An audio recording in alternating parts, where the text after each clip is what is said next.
அனைவருக்கும் வணக்கம். இன்றைக்கி நம்ம இந்த வீடியோவில் எதை பற்றி பார்க்க போகிறோம் அப்படின்னா, இந்தியா மற்றும் உலகத்தில் இருக்கிற முக்கியமான சுற்றுச்சூழல் சம்பந்தமான அமைப்புகள் எல்லாம் என்னென்னலாம் இருக்குது, அது எப்போ ஆரம்பிக்கப்பட்டது, அதனுடைய ஹெட் குவார்ட்டர்ஸ் எங்கே இருக்குது அப்படின்னு சொல்லிட்டு தான் வந்து பார்க்க போகிறோம். டிஎன்பிஎஸ்சி எக்ஸாமில் இந்த டாப்பிக்கில் இருந்து கேள்வி வந்து கேட்கப்பட்டிருக்கு. ஸோ இதில் இப்போ இந்த டீட்டெயில்ஸ் பற்றி தெரிஞ்சுக்கிறது வந்து ரொம்பவே முக்கியம்.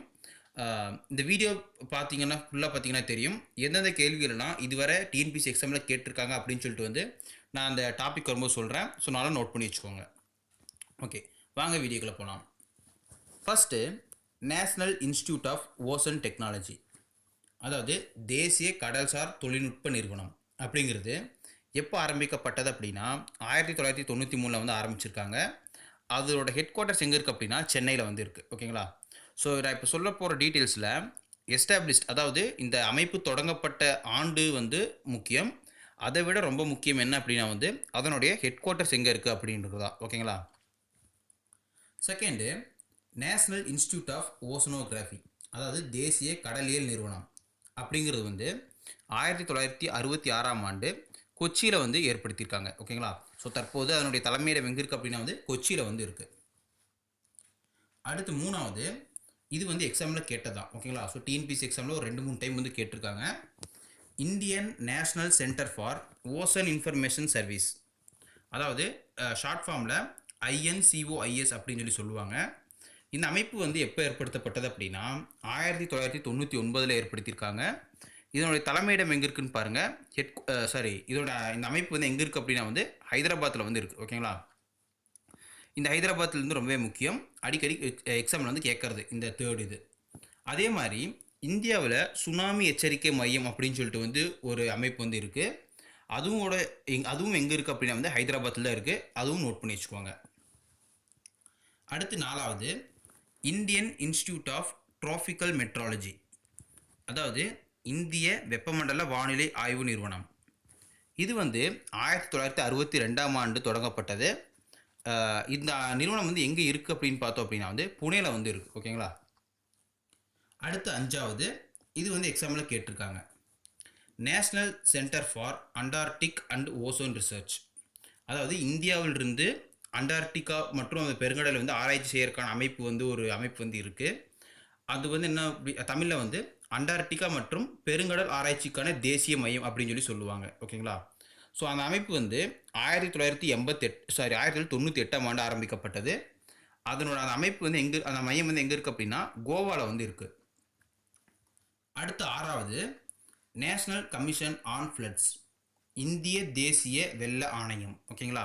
ஸோ இது வந்து ரொம்பவே வந்து வித்தியாசமாக இருக்கும். இது எப்படி எக்ஸாமில் கேட்டிருக்காங்களா அப்படின்னு சொல்லி நீங்கள் நினைக்கலாம். 2019 ஒரு கொஷின் பேப்பரில் இந்த இது வந்து இருக்குது. ஓகேங்களா? ஸோ இந்த இது வந்து கேட்டிருக்காங்க, நேஷ்னல் கமிஷன் ஆன் ஃப்ளட்ஸ் வந்து எப்போ தொடங்கப்பட்டது அப்படின்னு சொல்லிட்டு. இதற்கான விடை வந்து 1976.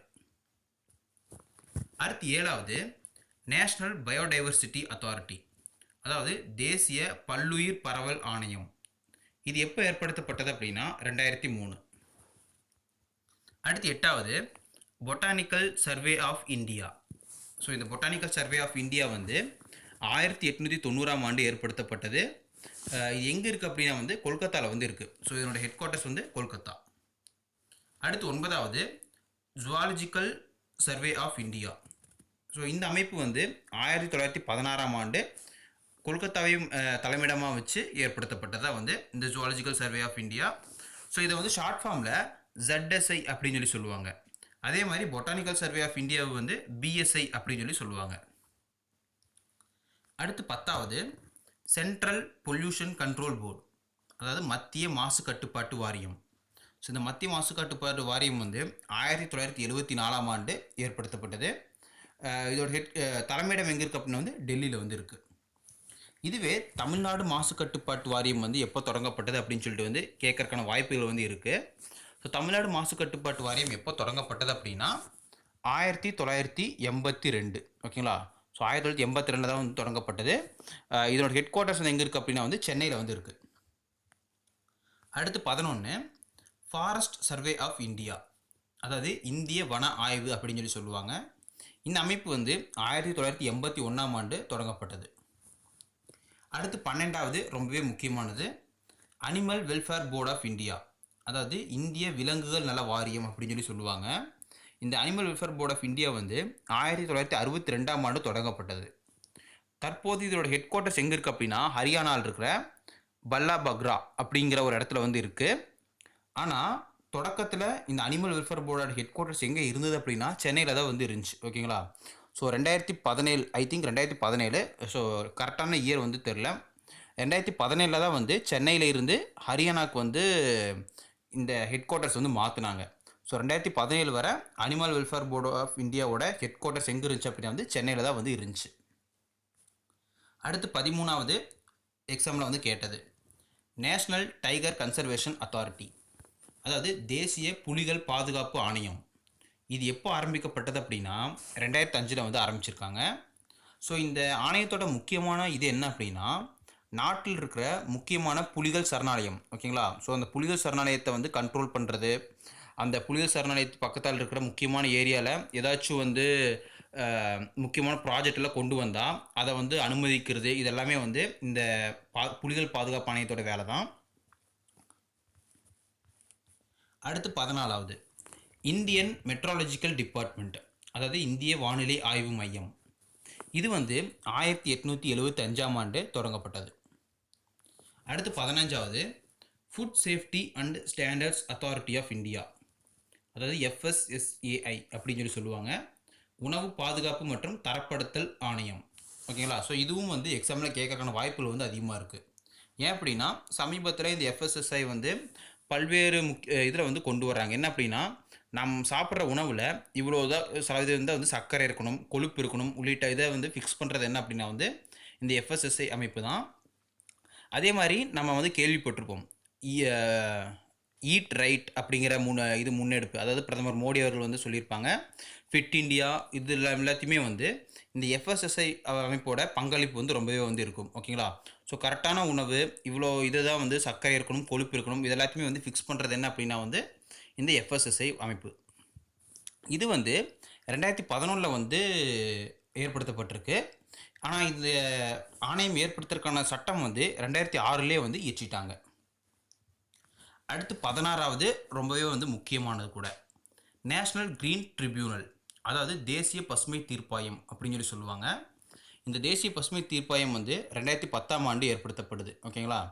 ஸோ இந்த தேசிய பசுமை தீர்ப்பாயம் வந்து எந்த சட்டத்தின் மூலமாக இயற்றப்பட்டது அப்படின்னா தேசிய பசுமை தீர்ப்பாய சட்டம் 2010.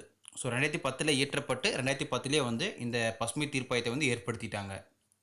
இந்த பசுமை தீர்ப்பாயத்தோட முக்கியமான நோக்கம் என்ன அப்படின்னா அதாவது சுற்றுச்சூழல் சம்பந்தமான வழக்குகளை வந்து விசாரித்து தீர்ப்பு வழங்குறதா வந்து இந்த தேசிய பசுமை தீர்ப்பாயத்தோட முக்கியமான வேலையே. ஓகேங்களா? இது வந்து எக்ஸாம்பிள் வந்து கேட்டிருக்காங்க, நல்லா ஞாபகம் வச்சுக்கோங்க. அடுத்து 17வது நேஷ்னல் ஆன்டி டோப்பிங் ஏஜென்சி, அதாவது தேசிய ஊக்க மருந்து தடுப்பு நிறுவனம், நாடா அப்படின்னு சொல்லி சொல்லுவாங்க. இது வந்து 2005ஆம் ஆண்டு ஏற்படுத்தப்பட்டது.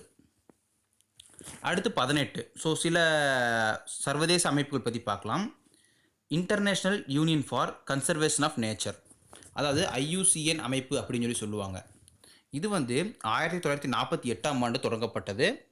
இதோட ஹெட் குவார்ட்டர்ஸ் வந்து சுவிட்சர்லாந்தில் இருக்கிற கிளாண்ட் அப்படிங்கிற இடத்துல வந்து இருக்குது. ஓகேங்களா?